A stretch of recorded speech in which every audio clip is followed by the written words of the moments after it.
MSN football ടോക്സിലേക്ക് ഏവർക്കും സ്വാഗതം. World cup qualification മത്സരത്തിൽ ഇന്ന് അർജന്റീനയും ചിലിയും തമ്മിൽ ഇന്ന് ഏറ്റുമുട്ടുന്നുണ്ട്. ഇന്നത്തെ മത്സരം വളരെ വാശിയോട് കൂടി തന്നെയായിരിക്കും നടക്കുക. അതുപോലെ തന്നെ ഇന്നത്തെ മത്സരം എന്ന് പറയുമ്പോൾ നമുക്ക് സ്വാഭാവികമായും നാളെ ഇന്ത്യൻ സമയം നാളെ 6:30 ആയിരിക്കും ഈ മത്സരം വീക്ഷിക്കാൻ കഴിയുക.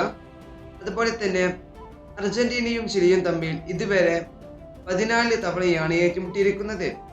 ഇതിൽ 9 തവണയും അർജന്റീന തന്നെയാണ് വിജയിച്ചിട്ടുള്ളത്. ബാക്കി 5 സമനിലയാണ്. എന്നാൽ ചിലിക്ക് അർജന്റീനയോട് ഇതുവരെ വിജയിക്കാൻ കഴിഞ്ഞിട്ടില്ല എന്നതാണ് വാസ്തവം.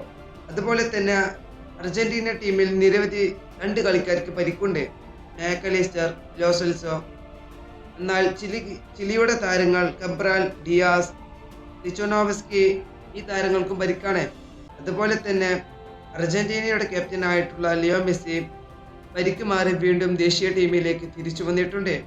ഇത് അർജന്റീന ആരാധകർക്ക് വളരെ സന്തോഷം നൽകുന്ന ഒരു കാര്യം തന്നെയായിരിക്കും. അതുപോലെ തന്നെ നമുക്കറിയാം അർജന്റീന വേൾഡ് കപ്പ് ക്വാളിഫിക്കേഷനിലെ യോഗ്യത നേടിയിട്ടുണ്ട്. അതുകൊണ്ട് തന്നെ ഈ മത്സരം അവർക്ക് വളരെ പ്രധാനപ്പെട്ട ഒരു മത്സരമായിരിക്കില്ല.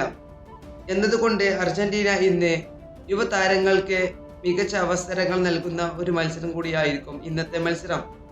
ഇത് അർജന്റീനയുടെ പരിശീലകനായിട്ടുള്ള ലയണൽ സ്കലോണി പറഞ്ഞിട്ടുമുണ്ട്. ഈ വീഡിയോ ഇവിടെ അവസാനിപ്പിക്കുന്നു. ഫുട്ബോൾ ലോകത്ത് കൂടുതൽ വിശേഷങ്ങളുമായി അടുത്ത വീഡിയോയിൽ വീണ്ടും കാണാം.